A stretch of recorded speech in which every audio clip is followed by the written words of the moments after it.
or welcome back to Unpopular People. We believe that listening and learning from each other is key for personal development and success.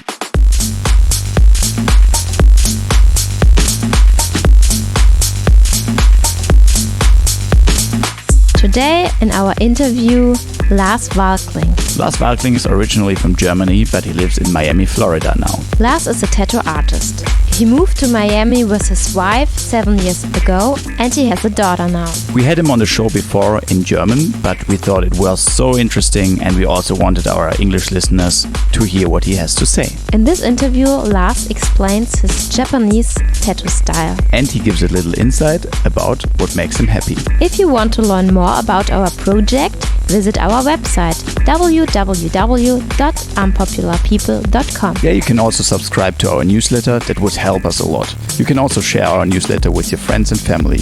Or check out our services. And now enjoy this really inspiring interview with Lars Walkling. All right, thank you very much, Lars, for taking this time again. We had you before in our German season of our podcast, Unpopular People. And so welcome back to our English season. And we have a couple of questions for you. You might remember the answers from the last time, but we probably have it a little bit different because it should be always a little bit different. But just for our listeners to get an idea, to get to know you a little bit. Maybe you can tell a little bit about your background. Where were you born and how did you grow up? Hi, and thanks for having me again. And my name is Lars Walkling. I was born in Heidelberg, Germany. And I grew up in Sandhausen, which is a smaller village near Heidelberg. I am now 44 years old. And I'm living in Miami at this time, and I'm a tattooer. So how did it come that you are a tattoo artist now? So did you decide it one day, or how did it come? I didn't have many choice after prison. No, actually, I started years ago. I was still studying graphic design, and so I was always drawing. And during that period of my life, a lot of people asked me. Like, it started to become more and more. Tattooing became more and more known or famous, and people asked me if I can draw their designs. And at that point, I didn't tattoo or anything. I just liked to draw a lot. And so I started drawing designs for other people. And it happened more and more. And actually, they got it tattooed. I'm still laughing about it because some of them are like, if somebody would come with the same designs I drew back then, I would be like, oh, I'm sorry, can't do it. So basically, I started drawing for people, and at a certain point, I was like, I just don't want to draw it anymore. I also want to actually do it, but back then it wasn't as easy as it is now to get into tattooing. So it was like a little bit more. It was a rockier road than it is today, I would say. Well, maybe not rockier, but different. What's the difference between back then and today? What are the rocks in the way?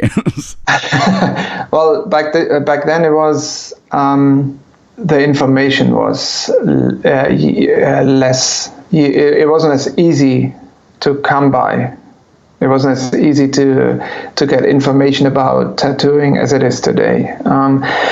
You had to dig a little bit deeper, and it was more like a secret society almost. All right, it's how should I say it? It was more secretive. All right, people didn't share all the information they do nowadays, because they were basically protecting that job or that profession. And so you would have to research on your own way more, and you become an apprentice, and step by step you would get the information, and of course the internet wasn't as as it is now. It was just like at the beginning, and it was just starting. So it wasn't easy to come by the information. And nowadays you have the information, and you have way more possibilities to get to what you want to know way easier. And but the problem is, so on the other hand, it's easier to come by, but you have way more people that want to do the same thing. So it might, on one end it's easier, but on the other end it's more complicated, and it's tougher because you have way more people doing the same thing. Okay, and we know that you have a special kind of tattooing, a special art, I call it like this. Can you tell a little bit about this, please? I specialize mostly in Japanese tattooing.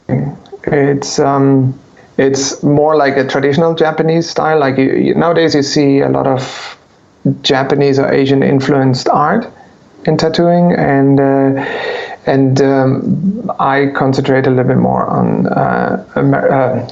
on Japanese traditional, and as well as tabori, which is the hand poking. It's like you have a tool, you don't use a machine. I still do for the outlines, but then for shading or coloring, I use a hand-made tool, and I work by hand, no machine. And like, how does it come that you are so interested in this Japanese style? Is it because of your, like, did you go on holidays when you were a kid, or like, do you like how come that you are so interested in the Japanese culture or Japanese traditional tattooing? I never, like, the only time, like, we went to Australia once with our families, and on the way I stopped 3 days with my dad in Thailand. That was my only trip back then, when I was like 13 or 14 during that time. But I never really had a connection to Japan. So, but I always was somehow drawn to it. Maybe because it is totally different from what I've known, what I've grown up with, and it's a different kind of mythology that is as well very interesting, and I found it always pretty interesting to me. So when I started tattooing, you see the dragons, you see like certain flowers, you see different other mythical creatures that are super interesting for me, and I tried to find out more about it back then, and but it was really, really hard to, at least back then, to get the info and find out the real meanings or what's behind it. So I was like going on and doing a certain style which I thought was Japanese traditional, and which I later found out it wasn't, because I had the chance, like I bought books back then, a lot of books through the internet, and the woman that I bought them from, she connected me. She was in Japan, she sold the books, and she connected me with a tattoo shop in Japan. And I was able to work there for a while, and in 2008, and I went, and the guy was like, "Oh, I love your European influenced Japanese style." I'm like, "Oh shit!" I thought I was going a bit more into the traditional style, but actually I wasn't. And at that point, I was like, "Okay, why is mine not Japanese traditional, and what's the difference?" So that's when I basically started to really dig in and go deeper than what I've been doing. So I brought back, I think, like, I don't know how many books, but like a good amount of books, and research as much as I can, and from there it continued step by step. And I kind of it was tough. There weren't many people in Germany back then who did the traditional Japanese style, so it was also not as easy to get a certain dialogue with people going, or a certain conversation. But after a while, I mean, you meet people, you learn more, you read more, and you get a little bit more accommodated, I would say, and feel at home in that style. What about the people who want to have this Japanese style? Maybe, I don't know, they are a group of people can you describe then? How are they different from the people who want like a normal tattoo? No, it's just like a certain style you like or fall in love with because of aesthetic reasons or because of meaning. So and I'm not there to judge, for example, to say, okay, this person can only get this or that. Like everybody has different reasons what they want and why they want it. So if somebody wants a traditional Japanese style, I'm there to help and find the right design and placement and so on. But I wouldn't say it's a certain kind of person or certain people that only want this or that style. So I find it very, very difficult to select a designer for me because I don't have a tattoo. And if I would decide, I don't know how to decide which one I want to have. So how is it? Because you know the customers, you have tattoos on your own, and how do you decide for one design? I usually talk to the people. You talk to them, you find out like what they want, and then sometimes while you have a conversation with them, you're able to dig deeper. You have to kind of understand what's in their head to get that out, or what their idea is, and to understand what it is, and then try to find the right design for it. All right. So let's say somebody comes and has no idea at all, then I mean it would take quite a long time to show them everything from A to Z.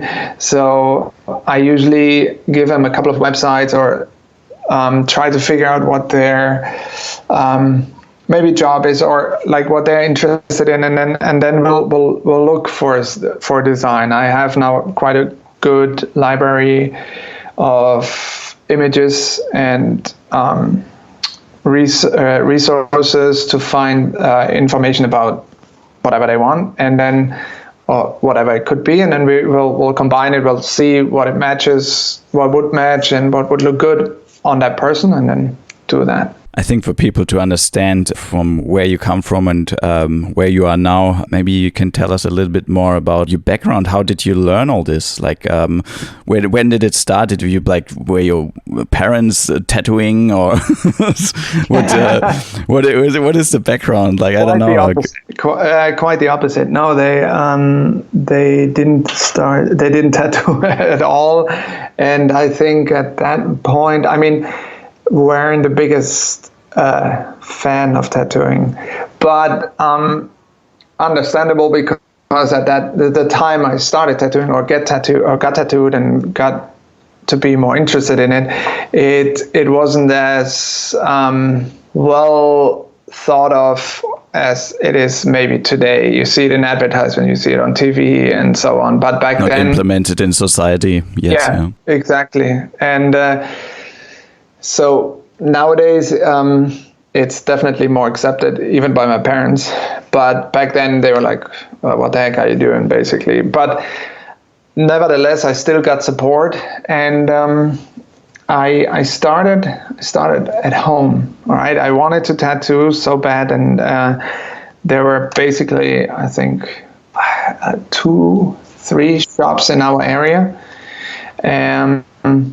And really good ones too. One was in Heidelberg, and the other one was like, I would say, another 20 kilometers in another city in Mannheim.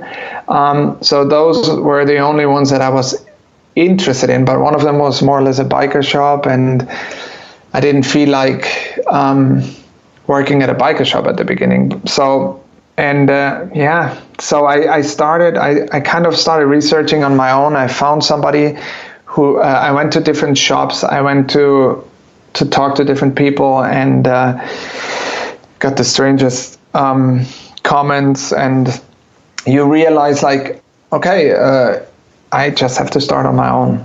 So back then, I went to I called. There was a supplier in the States in America that I called and ordered a catalog, so I can see what I need eventually. But then you get the catalog, you have 1,000 of things, you have machines, you have I didn't know what the heck I needed because I didn't know what I was going to do. Yeah, are we talking? I think, let me think,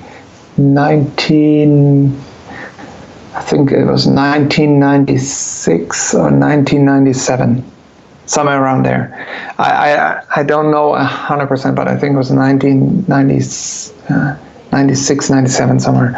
And so after getting the catalog, after looking at it and don't know what the heck I'm going to get or should order anyways, I actually found a tattooer that who told me he's going to teach me, not like as an apprentice, but he's going to let me know what I need, show me the basics, and then basically I'm on my own. And I was very thankful for that because he really did, and he worked at a shop. If they would have found out, he could have gotten in trouble back then, and so on. So he showed me how to make needles. Back then you still had to make your own needles, solder them and put everything together, and he showed me how to sterilize. I was able to do a hygiene seminar, which was basically like a weekend course that you take you learn about sterilizing your equipment, cross-contamination, and so on. And so that's basically like the first steps, right? And then I started tattooing out of my house. And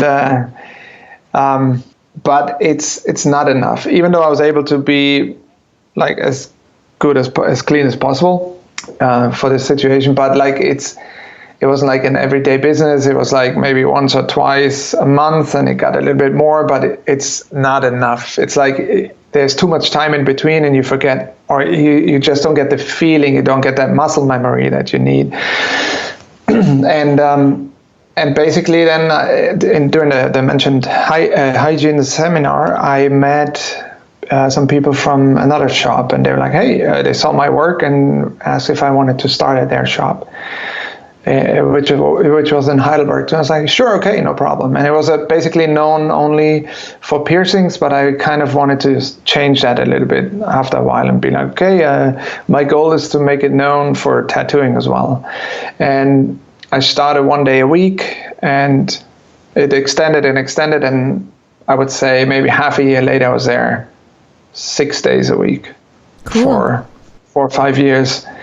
And on the 7th day, I basically prepared for the next week. And then so step by step, I started to get that shop known for tattooing as well. So it wasn't only, it's only good for piercing. People came for tattooing as well. Yeah. And then I had the chance, like while I was still there, I planned a trip to Japan, and shortly before, Alex, who owns a shop in Heidelberg as well, he came and asked if I wanted to work with him, and I didn't have to think twice. I said, yeah, sure. So I went to Japan, and when I came back, shortly after I started at his shop, because the shop I was in was kind of, I was at the end of there was nothing more to learn from me there. You know what I mean? I kind of had to step up to the next level to you were on the plateau. You you got to like one plateau and like felt like you didn't get like from one level to the next one, and then I was like, okay, I just wanted to you learn different things. Alex has been tattooing for so long, and it was like watching him, I learned so much more, and it was a real tattoo shop compared to the other one. You know what I mean? So it's like it opened up a couple more doors, and so it continued. And then the same thing with Japan. When I went to Japan, and it kind of opened the doors to where I am now. Wow, it's a very tough story. What would you recommend to people who want to start with tattooing nowadays? So I think there is a difference when like you told us. What would you recommend? It's tough. It's tough because nowadays everything is handed to you. Okay, so it's easy because you have easy in a way because you don't have to really understand the material. You think, because you can produce, compared to back then, I would say you can produce good work much faster because of the material, because of the stuff you have, the needles, the inks, everything. Okay, plus the information you get on the internet. So what would I recommend? First of all, draw no matter what. I think it's to have a good base. Don't go out and start tattooing right away. Like, draw, understand what you're doing no matter what, even though everything is so easy to come by. But only because it's easy to come by doesn't mean you will understand everything. It's just like hand it to you, okay, and then go. But I think it's important to know at least a little bit of the history, a little bit of what other people did so far.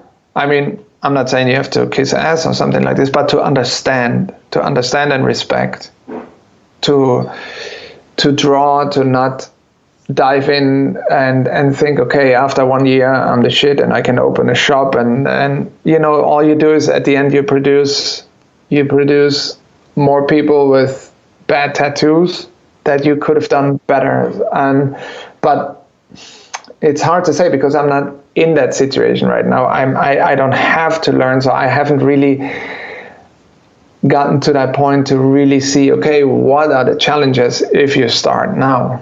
And did you have a mentor in your life while you were learning the tattoo art besides Alex? And where did you get your inspiration from? It was not only one person, I would say, as a mentor. And like, people who tattooed me were in a way mentors.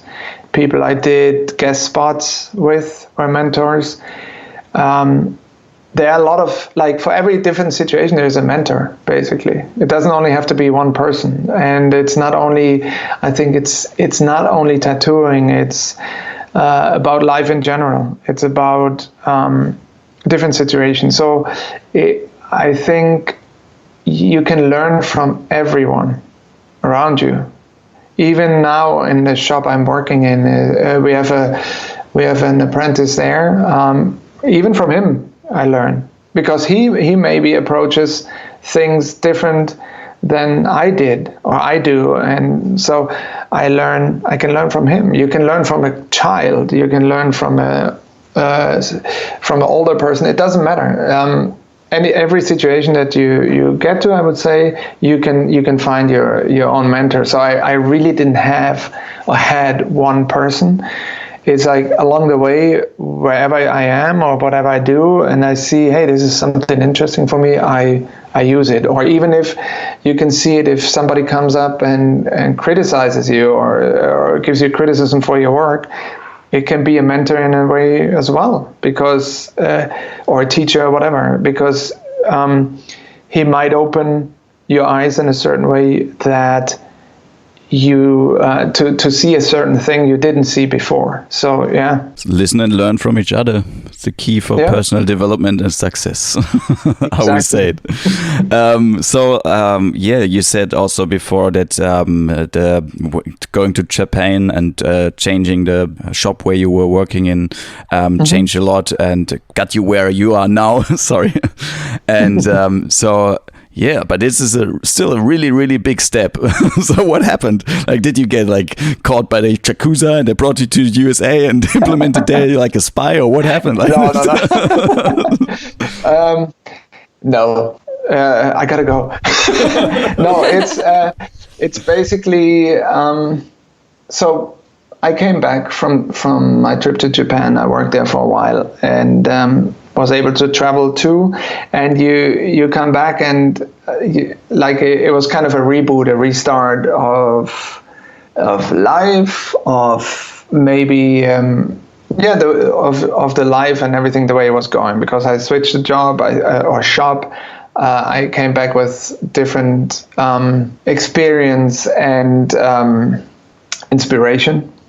And so my goal, my next goal was like, okay, I wanted to start working on that, to try to understand it the right way. And so I read a lot. I learned even with every customer who came or still comes, you learn new things. And so I was able to kind of build a name for myself, I would say, in that style after a while with Alex. And I was able to get a really cool clientele that liked what I did and liked the style, and I was able to grow through that and with them. And so yeah, I continued after Japan. I continued working at Alex for about 5 years. And I was able to travel like in between, of course. Like I love traveling, so I have the chance and possibility to travel. And wherever you find tattooed people, there's usually a tattoo shop, and then you can combine two things, like travel and work a little bit. And so that's, yeah, you get your experience, you get your inspiration, you grow from that, right? And then after, in 2013, my wife and me decided to move to Miami. She's actually, well, we used to live in Germany together, but she's actually Peruvian, but used to live in Miami, and her family's there. And she was missing the family and the weather, which I understand.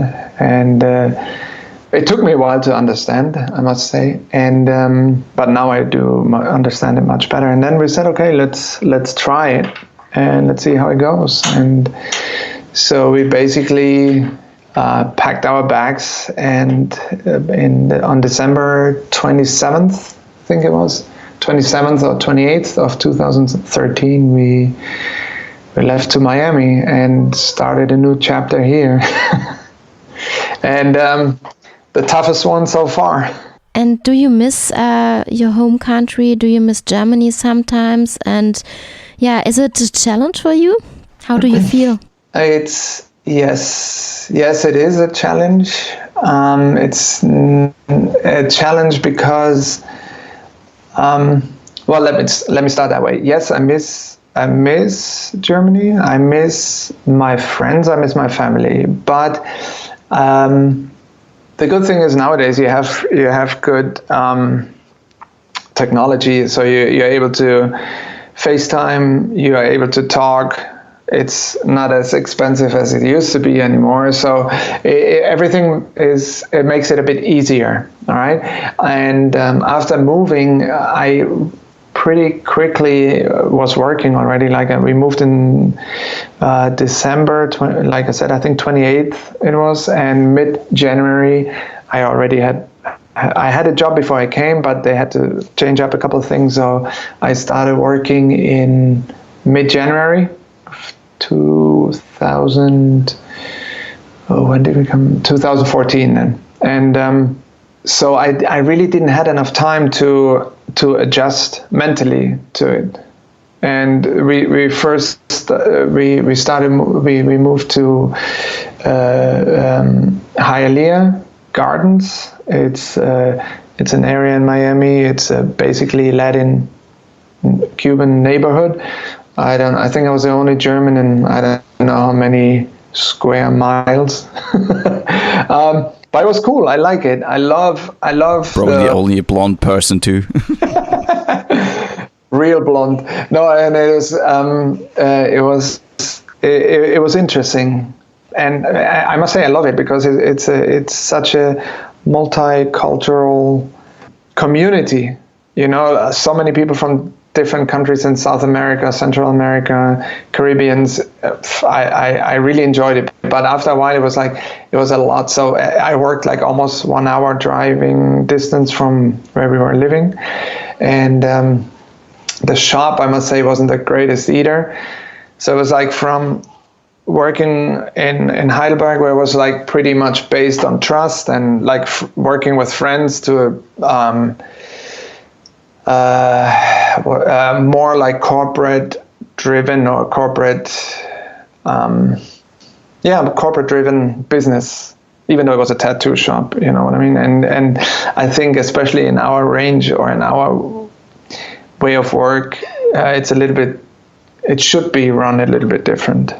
So in combination with this, and then like not only moving to another city or another country, it's like moving to another continent. I mean, you guys know it, you're somewhere else completely right now, but it's like you move to a different continent. It's like the measurements, like the weight units, the length, the language, everything is different, right? And of course I knew people already here, and I had still have some pretty cool coworkers, and you get to know people, but it's a completely different culture, and it's a different way that people communicate with each other and are with each other. So all of these things come together, and after a while it just like kind of hit me. You know what I mean? It's like it's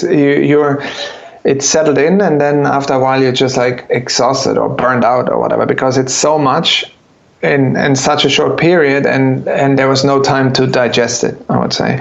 But after a while, then you get over it. You also understand to not compare, because like some of the things I missed, certain food or certain things like ways of life, and but after a while you understand you're somewhere different, and you have to build your own. You basically, like, your home is where you lay your head, basically, or where your heart is, or whatever you want, however you want to say. But I'm here now, and after a while you find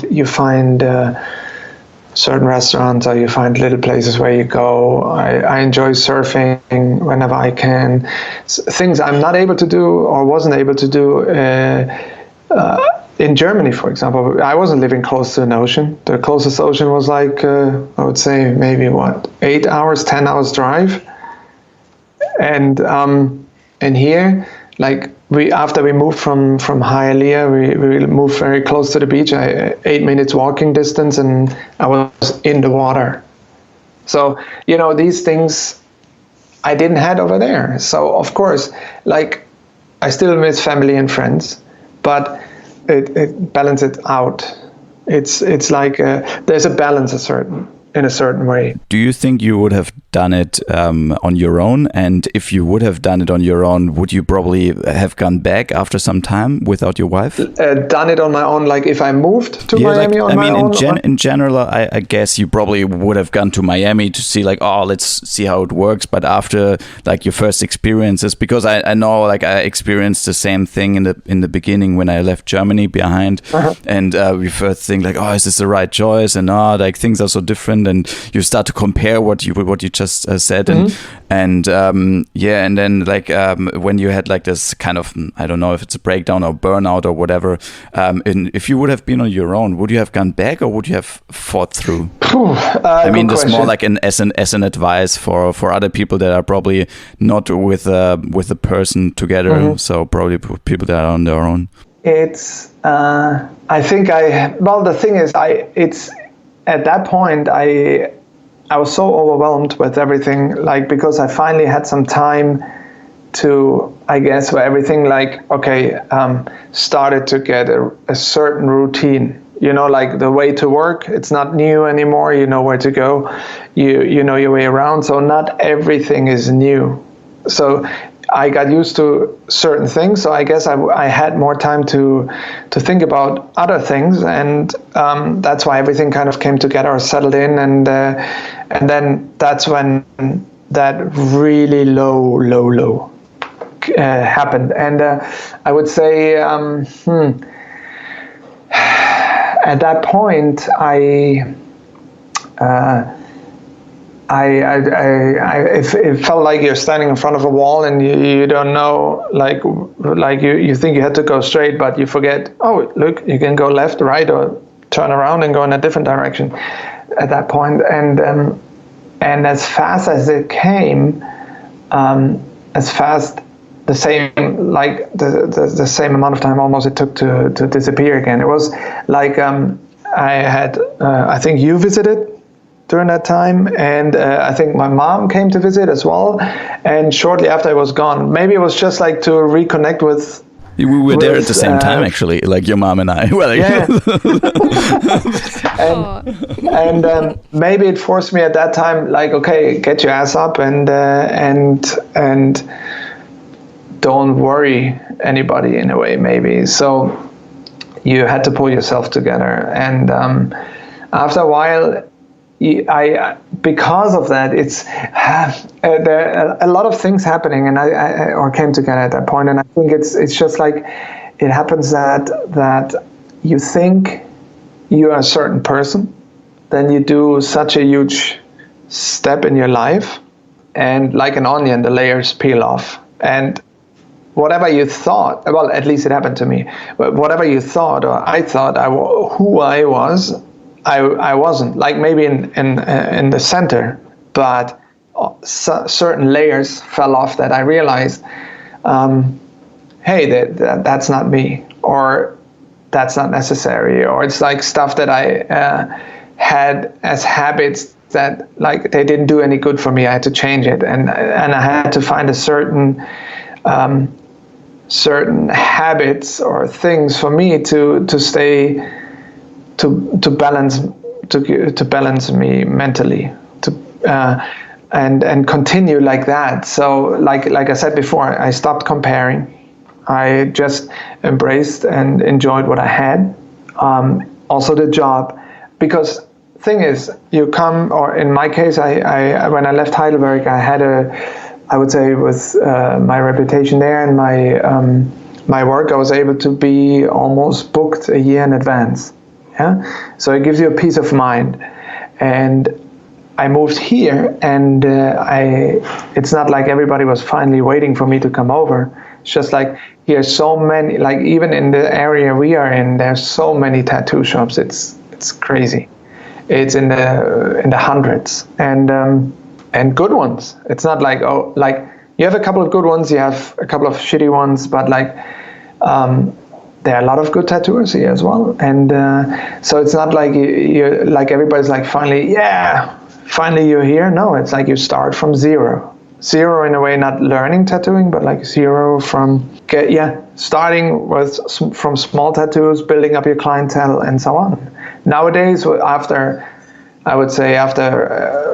maybe a few years, now I have my own customers. I think people know what I do, and even the style that I do is accepted here, because at the beginning it wasn't. Like you see Japanese style, but like more like with an American influence, and but like the traditional style that I do, it wasn't really done here, at least not in Florida.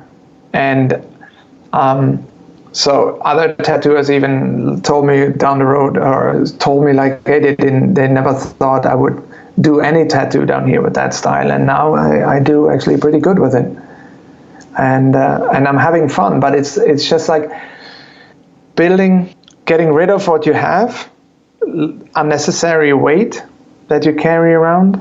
That I was able to realize after moving here, and then kind of like building yourself up again with trying to stay with a positive energy. I must say it's not always happening. It's not always working out the best way. I still fall back maybe sometimes in old habits, and then I have to check myself and when I realize it, and then go back and okay, this is happening, I have to do this and this. But sometimes there's so much information happening that you don't realize it until down the road, and then you have to change it. And it's a constant working on yourself, a constant struggle, but in a good way.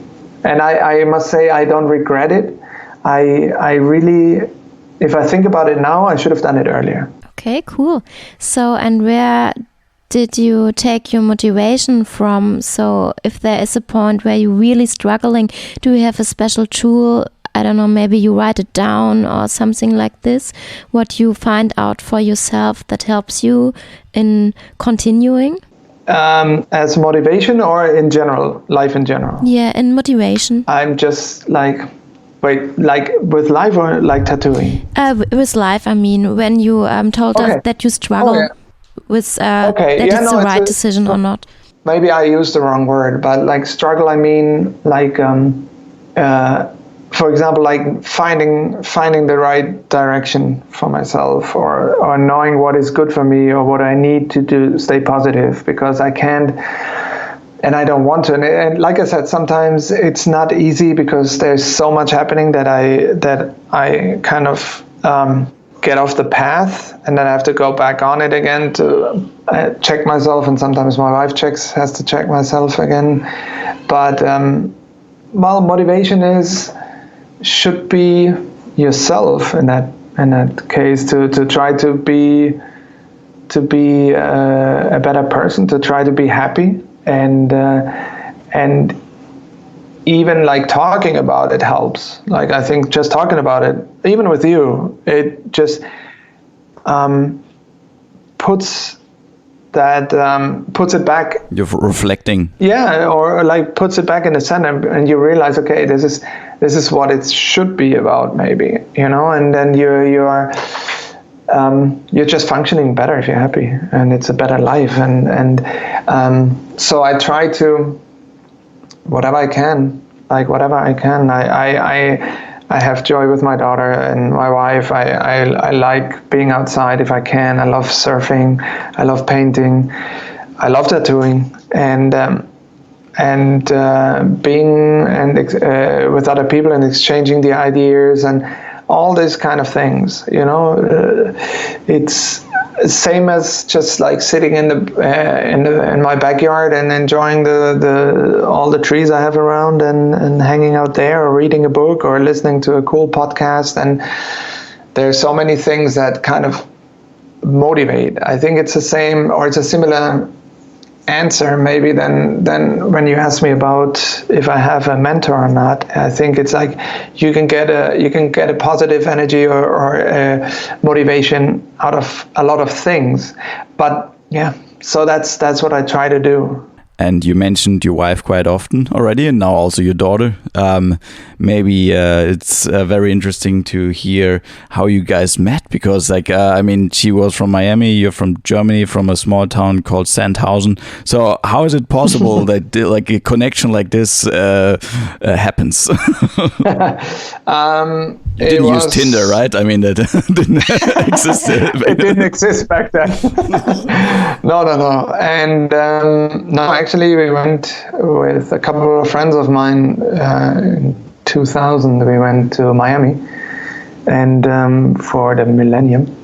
And actually, I was sitting next to next to my wife's friend in the plane, and through her we met, because they met her at the airport, and that's how we met. And we just exchanged a couple of words, and then we said, oh, let's all do something while we're still there, which we did, and we hung out, and that's how we got to know each other. And then down the road, we flew back, and we had back then still AOL Messenger, and we were writing, and she said, hey, why don't you come over one day? And I was like, all right. It was raining over there, and they just came from the beach. I'm like, yeah, I gotta go. So I went to a travel agency around the corner, and 2 weeks later I flew over, and then that's how it all started. Great love story. So, and what are your goals for the future, or your plans? Do you want to share, if you want to share them with us? No. No, I'm kidding. Let me think about it before I say no. No.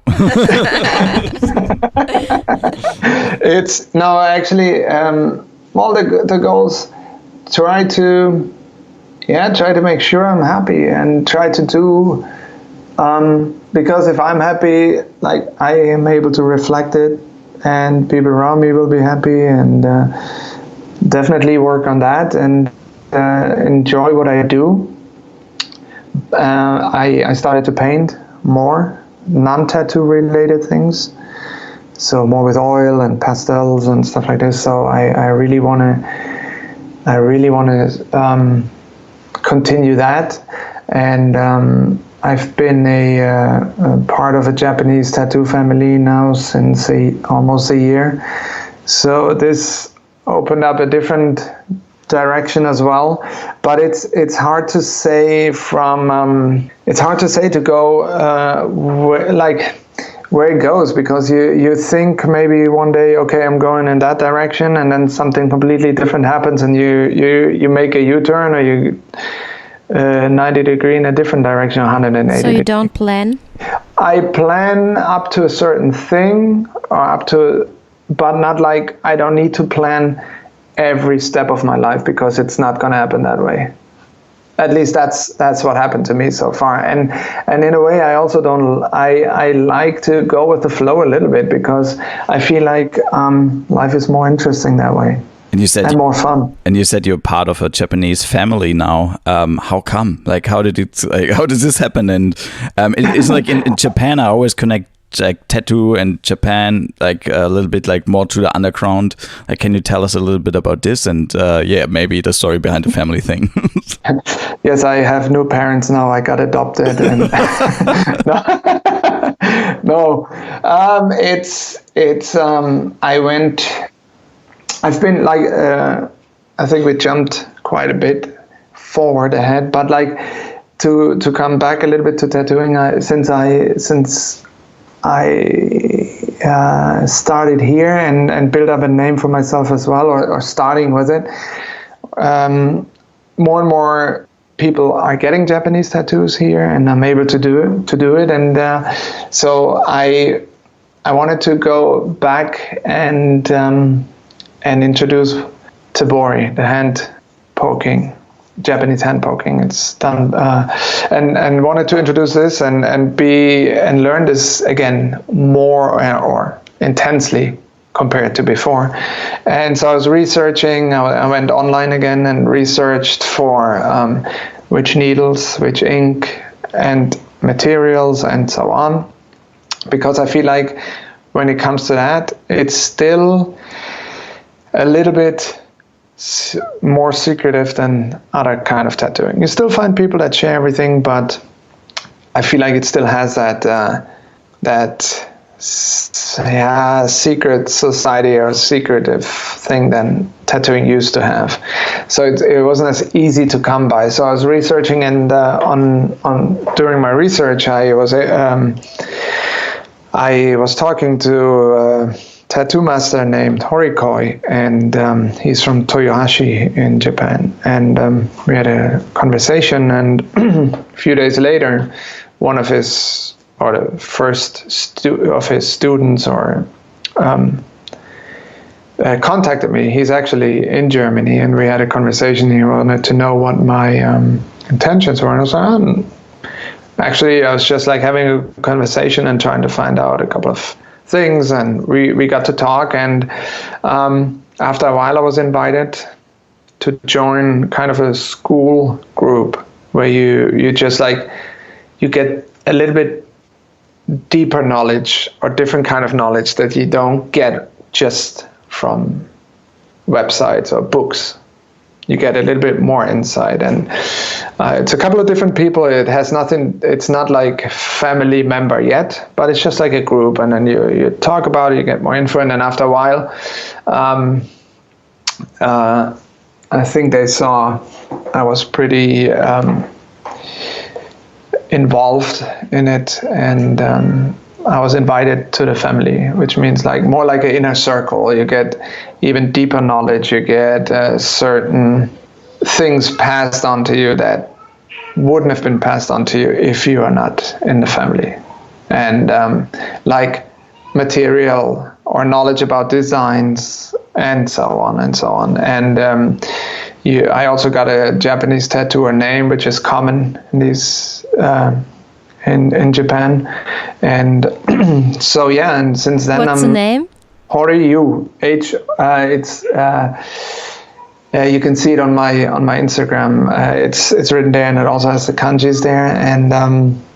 And you get that, and now I'm even more. I had a trip to the master I went to see him in October. We met, and I was staying with him and working with him and learning a lot, and it was amazing. It's like up to that point, before I entered that family, I was like, you kind of think, okay, I'm not bad. I know quite a bit about Japanese tattooing. And I feel now, I didn't know, it's like you're just scratching on the surface, and now a door opened up where it's like, what the heck? It's so much, and so much cool information, so much knowledge that it's amazing. And this is, for example, another motivation, another push that you get forward. And you, at least for me, I want to learn, and I it's interesting because I am able to get even deeper in that mythology, that material, and tabori, and I see, for example, such a difference in also the quality of my work now, and it's very interesting. It's very interesting, and it's still like you said, even in Japan, it's still, you have more. It's a little bit more known and open than it used to be, but still larger tattoos, and especially like the traditional Japanese tattoos, they're still associated with the Yakuza, with the Japanese mafia over there. And but you have to kind of, when you're there, it's not like here, you walk around with the tattoos open and showing them. It's like in these style tattoos, or these kind of tattoos, you hide a little bit more. But maybe a different world opens up definitely for you too. But as a tattooer, one way or the other, it's like you're kind of in the middle of, you're Switzerland. You definitely tattoo people from both sides of the law, I would say. But that's not my business. It's like, I'm the tattooer, and whatever you do, I'm not going to judge you for that. Well, depends on what you do. Okay, you have learned so many things in your life already.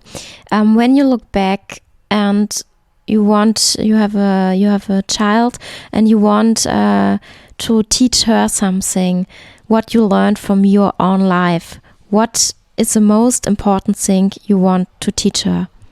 It's a good question. I think it's important to follow your, like, as cliche as it might sound, but maybe follow your dreams or follow your ideas. Don't let them be ruined by somebody that maybe didn't and is trying to put you down because they weren't strong enough or didn't pursue their dreams. So trying to put you down because you maybe have the guts to do so. So I think if you really believe in something, and if you think you can do it. It's like, go for it, no matter what it is. And I think it's not only for a child, it's even for any age group. Go for it. Life is short. Like, you only have from time when you're born until you die, however long or short that might be. So use it, have fun, enjoy it, and go for things you really want to do. Don't let anybody else hold you back, because the only person you basically have to explain your life to is yourself. And I think there's nothing worse than looking into the mirror when you're old and being like, I should have done this, I should have done that, or look back in regrets. And if you do it, give you 100%. And if it doesn't work out, then maybe it wasn't for you, or maybe you didn't give 100%. And then there's something else, or like I said before, maybe you think you should open an ice cream parlor, whatever, and then you go in that direction, but you realize, something else. Ooh, maybe I'll be right back. No, but maybe something else comes in between, and then you'll be like, okay, I open a pizza place or whatever. You know what I mean? Like, no matter what. Pizza. Like, sorry. but I think it's important to go for like to go for what you really feel like. And too many people I know or seen kind of piss away their talent or their ideas because of other people, or because of they might think, oh, what is this person or that person going to say, or oh, I'm too old for this, or oh no, I'm going to do it tomorrow, and so on, and then they never do it. And I think it's sad. It's sad, and then you're frustrated. You have that on you. You have that in you all of your life, and like everybody always thinks, oh, I'm going for the safe direction, but not even a safe job is safe anymore. So what are you going to lose? Like all you're going to find out is maybe that's not for me. Maybe I should have done something else. But like at the end, you're going to come out with more knowledge and a better overview of the whole situation. And you're a perfect example of this. So like when you look at you, you've done like, oh, you took so many risks, and it turned out to be good. And I mean, there's a saying, there's when you die and on your grave there are two dates, and there's a dash in between, and you have to make sure that the dash is not empty. It should be like full of life. And so like it's the things you do, whatever you do. I mean, you do so many mistakes, and sometimes you do good things, sometimes bad things, but as long as you do something, I think it's better than doing nothing. And to believe in yourself. I think you need to make mistakes. I think it's important to make mistakes, because like even from mistakes, especially from mistakes, you learn, and it's okay. I think it's I wouldn't even say, oh, I've been through so many things. I see so many people around me that've been through way more stuff, or way more but you can't compare. Like, you can't compare it, right? I mean, this is like what you. Yeah, everybody goes their own way. And I mean, like what you've been through, not necessarily in bad things. I mean, also just like the decision to go from Germany to Miami and start something new, and go through different periods and those kind of things. It's this is what I meant with like going through. And everyone else has their own story to tell. Like everyone else is so different and so unique. Exactly, and I think it's when it comes to the point of like making that decision, like at the time when it first came up, hey, let's move to Miami, I had so much bullshit and seriously in my head, like, oh, it's going to be like this and like that, and basically almost none of it came true. And this is why I said, for example, before when you asked me if I plan or don't plan at all, this is just one example of like, okay, you have in your head that's how it's going to go, and it proved me wrong. It didn't turn like 95% of what I thought is going to happen didn't even happen. So that's for example one of the reasons why I'm like, okay, I just stopped planning in a certain way. Of course, I plan like ahead of like I have to make sure I plan some things, especially now with a daughter or with a child, but like up to a certain point only. So is this, you said before, you try to be happy and try to see your daughter happy and your wife happy. And now you're saying like you changed those expectations you had back then about like things that happens in the future. You change it into gratitude. Is this the way you would define happiness for you? So changing expectations into gratitude? Yeah, but but for example, also including planning, I don't like I would say the same thing with expectations, because if you have too many expectations, all that can happen is that they're not going to happen, and then you're going to be turned off. So that's what I mean. I'm too busy lately with my daughter to have any of these. It's just like I'm enjoying the days with her, even though it's not easy, but that's not her fault. That's my problem, because sometimes I get overwhelmed, and then I have to, again, like check myself, be like, okay, enjoy the moment, enjoy the time, enjoy her And so, yeah, things shift, but they also will, like, I'm pretty sure, or I'm guessing, that once she gets older or she progresses, things will shift again in my life as well, because, like, she won't need as much attention as she does right now, then, or in a different way she might need attention, or, yeah, so things are constantly shifting, and so things are also constantly changing in every direction. And as well, as you can see in the situation we're in right now, a few months ago nobody would have thought, and now everybody's kind of working from home. Everybody is making it work somehow, as good as possible. And you're talking about the quarantine life. of COVID-19, yeah. Of the COVID-19 crisis, yeah. Yes, correct. And this is also something I guess nobody planned, but yet it happened.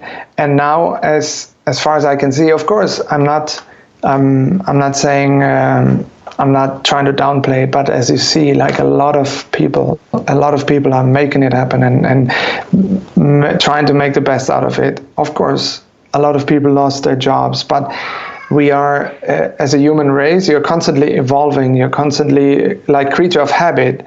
You're changing, and so we change with different situations and different circumstances in life. And it's the same thing that everybody probably has in their own lives, with or without this virus, and before and after. So same with my daughter, or with my life, or let's see where it goes from here.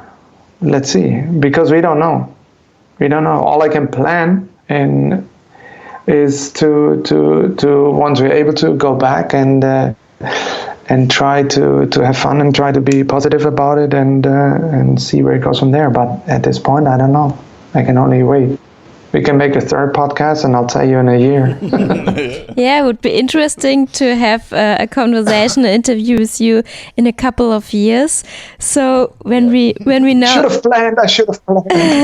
when you now think of a day before the quarantine of the COVID-19, how does a day look like? So when we will compare it maybe in a couple of years, this would be interesting. So how does a day look like in your life? Different every day, basically. It's not like every day is the same, because there are too many different things in life that change it up. Besides, like, but like, I have 2 days a week. Yeah, do you have a routine? No, not really, because, well, I mean, routine in a way, because I know, okay, I work at this day and that time, from this to that time, and I have 2 days off, which I spend with my daughter during the week. So that's that's a bigger routine. It's like, okay, I know what days I work and what days I'm off. So depending on the days, like, they change. Sometimes, hey, it rains, so we're doing something completely different when I'm off. Maybe it's good weather, we go to the beach. Maybe there's a possibility to surf, or I feel like painting. So it all depends. It all depends. It's not like a set routine, like, oh, I get up basically when she wakes up, and sometimes earlier, sometimes later. And the only routine I have is an espresso in the morning that I love when I get up. But the rest kind of falls in place. I mean, my daughter has a routine.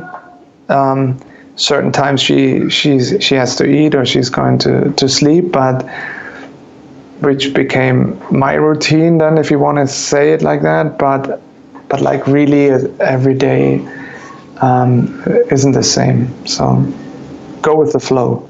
All right, cool. Thank you very much so far for your time. I think there's a couple of more questions, but we probably wrap this up for now. And thank you so much for your time. It was really nice to do this again. It was a bit different because we usually don't do interviews twice, but this is different because we do it in different languages. So thank you very much for spending the time again with us.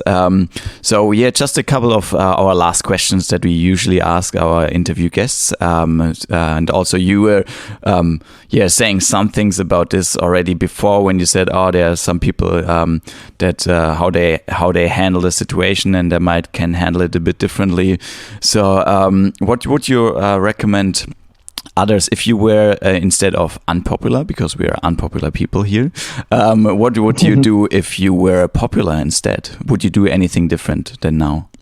Hard to say because I'm not popular really. So I think you have to imagine. Yeah. Excellent. No, I think the thing there is it's the same, because you think you would be a certain way, or you'd be like, oh no, if I'm popular, I don't want to be popular or whatever. But if you're popular, maybe to make it a bit easier, maybe imagine this tattoo. I've never watched it, but there's this show called Tattoo Inc. or something where they have this very popular tattoo shop, and they film it and they show the people in there or something. Miami. Huh? Miami Inc. Yeah, Miami Inc. Yeah. And this is like really popular because this gone like viral and everyone's saw it in the whole world. Imagine something like this happens to you. Like what would you tell people? I can tell you before also the with being popular. I think it would be important to maybe, if people decide to listen to me or to think they value my opinion, I would try to maybe make sure like more people find out about like to go for what they believe in, to instead of like having only the possibility to I have to listen to this or that person, go a little bit on their like follow their own ideas, follow their own dreams in a way, and maybe have a possibility to teach that in a way, or like start maybe a different school system, or maybe a different way people learn, and a little bit more of a together instead of like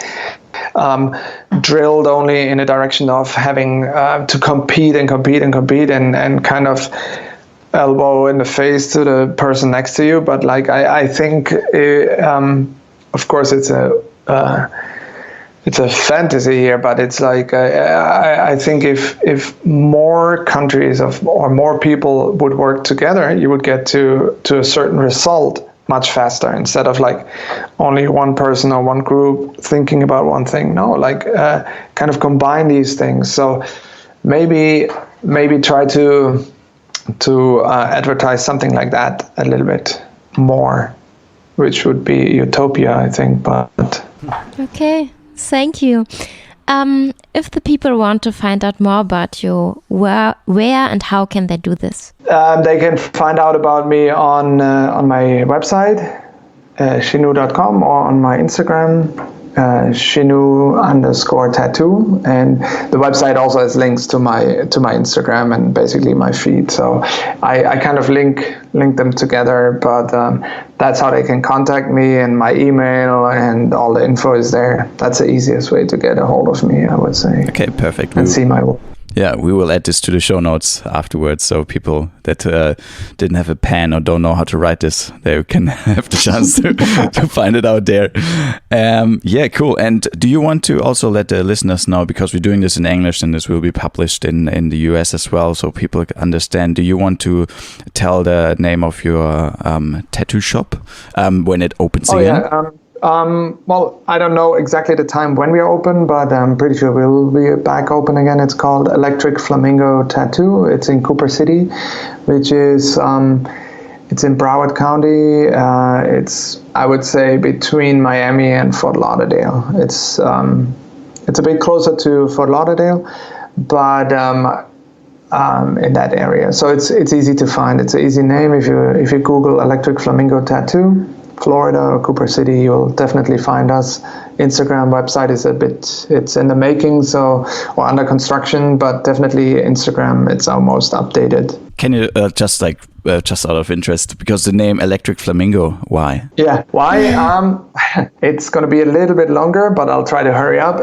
We are the only shop, the only tattoo shop in Cooper City, and there are no other shops allowed around us.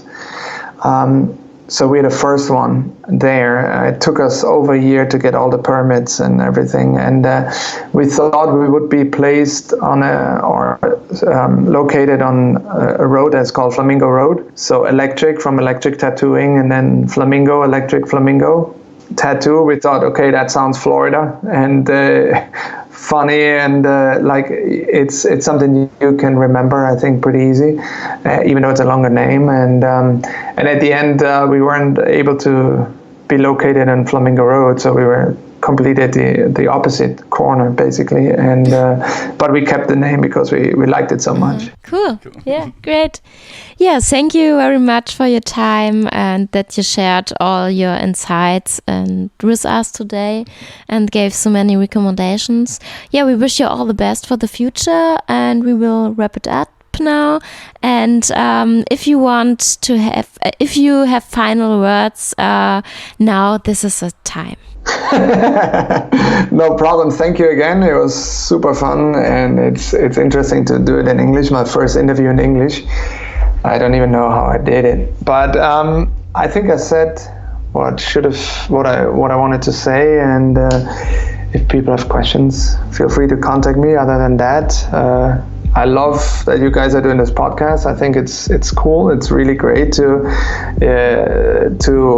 you to pick people that aren't actually popular or famous and hear their stories. So I really, my last words probably go towards you as a thank you, and I think it's a cool thing, and I hope you continue, and I hope you will have a lot of listeners that subscribe and like your podcast and go for it. It's super interesting. I really enjoyed the first season, and I can't wait for the second one. Thank you very much. Cool. Thank you very much. Bye. No problem. Peace. Bye. For the show notes for this episode and all the other episodes before, please visit our website www.unpopularpeople.com. It would help us a lot if you would share the podcast with your friends and family. And subscribe to our newsletter. To the next time. Goodbye. See you.